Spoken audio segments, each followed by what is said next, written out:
But as a fan, what was your reaction to Steph's emotional reaction to Draymond's suspension? In the meantime, we can pivot. If you still, 888-957-9570, we just opened up the phone lines here. If you want some last-minute thoughts on Steph Curry showing emotion from what happened last night, the Warriors do get a win. Andrew Wiggins played very, very well. Very, very well. So, by the way, we may have to push back John Taylor. Which is okay because we got a lot going on here today. So I was going to say, to me, after watching the Draymond thing, I rewound it over and over and over. I was like, did I miss something? What spurned it, setting him off? Like, what was it? I just think he lost his mind for no reason. He just went way above and beyond. But as I was rewatching it, NBC, to their credit, kept the camera stuck, like just panned and zoomed in on Steph Curry. And I watched Steph Curry, and he got hunched over, and he's got his hands on his hips. And as he raises his hands, you could see tears, like literal tears. Well, his eyes are watering up. And I'm like, look, is he sweating? Is it what? I don't know.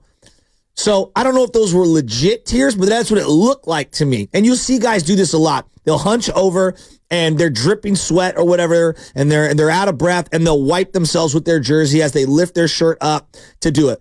It felt like to me he was trying to tamp down the emotions. Yep. And then you could see his face, like almost like a person who's allowing that vulnerability and that emotion to seep through. Yep. You could see he was completely exhausted. The look on the face to me was, I almost give up. Like, come on, man.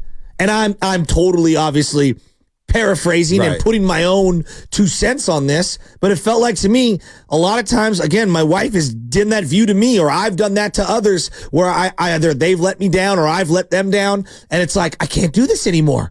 I just can't do this anymore. So we can argue about what Bonte and Joe think. We can argue about what the Golden State Warrior fandoms think. I wonder what Joe Lacob thinks. Well, I wonder what Mike Dunleavy thinks. I do. We'll never know the answer to that.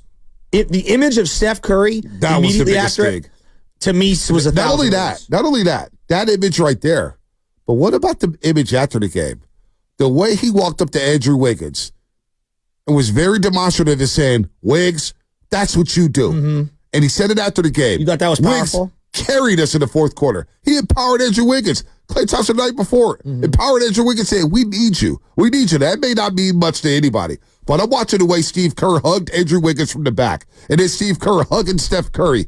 They felt so good about that win. To get that win without JK and Draymond, that's a huge win for that basketball team because you got contributions from Trace Jackson-Davis. You got contributions from GP2. You got some contributions from Moses Moody last night. How about that? And then you get a little bit from Chris Paul. You get Brandon Pajitsky, rebounded his ass off. Had 9 rebounds yesterday, Ponds, off the bench. I think they 9 had rebounds. 35 of the core guys. They had like 35 rebounds or whatever. There you go. And 40 points. So it was a group effort, absolutely. But to see Curry kicking a chair after the game. He was ticked off, but then to see him look at Wiggins and hug Wiggins and point at him and then slap him in the chest, said, that's what we need moving forward. That's how you play with urgency. That's how you be aggressive. That's the guy we'll remember from the 2022 NBA playoffs.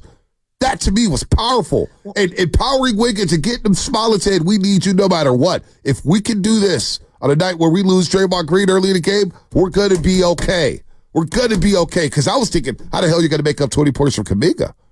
How are you going to make up the 8, 9, 10 that Draymond Green averages? I thought the ball was hopping around, and I thought there was way more ability to drive, and it felt like there was so many more one-on-ones without Draymond out there. Yeah, no, it was just the lane was a lot more open. Their offensive half spacing court was open. Yes, spacing was there because when you have the 2 non-scorers on the floor, 2 non-shooters, Orlando's got a team full of non-shooters. Yes, they scored 93 points yesterday. You could pack the paint, get the shell defense as Andrew Wiggins talked about last night, and just pack the paint, protect the paint because they can't shoot. Cole Anthony had the night of his life from the 3-point line. He was 5 of 8 from 3. The dude shoots 32% from the 3-point line. Okay?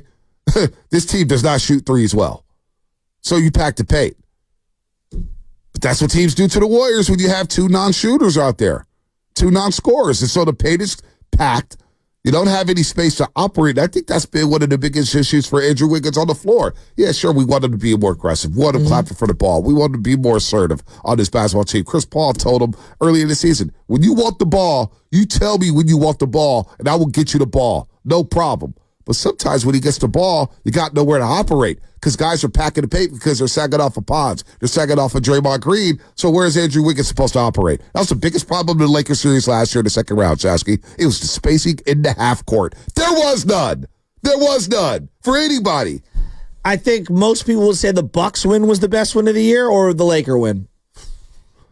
Celtics overtime. Celtics, okay, yeah. But you had a few. You had a Bucks win was very good. Given everything that we've been talking about this morning, man, that Orlando Magic win. I know it's the Magic. I get it. But they are the 5th seed.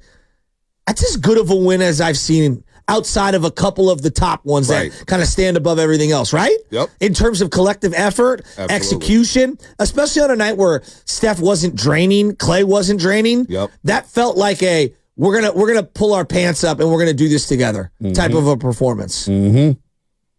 No, it was a really good win. It was a really good win. But 888-957-9570 before we get to Dave Fleming at the bottom of the hour. We got Logan Webb versus Yu Darvish, this new look Giants lineup. Giants lineup out yet?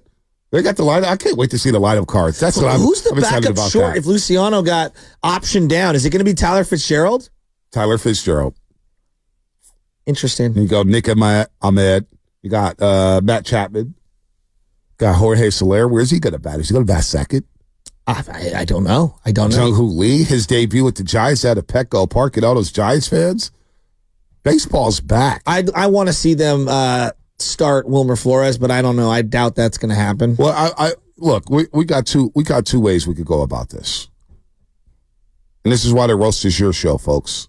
Ladies, gentlemen, boys, girls, toddlers, cops, firefighters, you name it. Nick and San Jose, all you guys. We could do two things. Talk about two things. One, your reaction to Steph Curry's emotional reaction after Draymond Green got ejected for the 4th time this season. Or, where were you at mentally with the Giants once the season ended in 2023? Because mentally, I was a wreck. I was like, I don't want to talk about this team. This team's a joke. Franchise is a joke. And they did some things in the offseason that said, damn, Giants, you are so tone deaf. What are you more surprised of? Just real quickly, as you're bringing this up. Are you more surprised how quickly you pivoted into optimism for the Giants or how frustrated most Warrior fans are with the Warriors? What's the more surprising development? Fans being a little surprising with the Warriors. And I don't know if they're even, frustrated with the Warriors. I'm a little more surprised about that. Because I thought coming in, because the Giants had nobody, just a couple weeks ago. Giants didn't have Matt Chapman yet. They didn't have Blake Snell yet. Yeah. It was Jorge Soler and Jung-Hoo Lee. We're like, well, you're still missing a few holes. You're still missing some things. Now all of a sudden, you add Blake Snell. You add Matt Chapman. Your lineup looks deeper. Your rotation looks deeper. You got Robbie Ray coming back at some point in the second half of the season. He'd give you a great push for the stretch run during the pennant race drive when you're trying to win a division or a wild card race.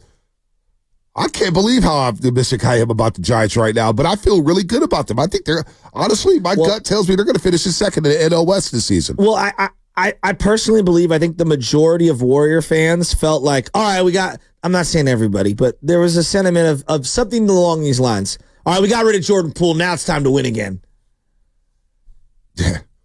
And it's like, I don't know. Like it felt like a lot of people, not everyone, but a lot of people were thinking that they'll just remove Jordan Poole and everything's going to be fine. Get him off my team, and we're just going to be right back to where we were last year at minimum, and we'll be better. Yeah. I do think this has been a cold reality season for the Warriors. Well, the Giants, they can spring up, and I know people are optimistic, and I'm optimistic, and I'm super fired up. But I think the Warriors struggling to be a 10 seed. Did not have that on my bingo card. Struggling to be a 10 seed. You got the Rockets. The Rockets back into the roster is talking smack to you. Warriors, come out to play! Warriors, come out to play! Yeah, it's like that. That's Tari Eason. Rockets feeling good after beating the Oklahoma City Thunder in overtime.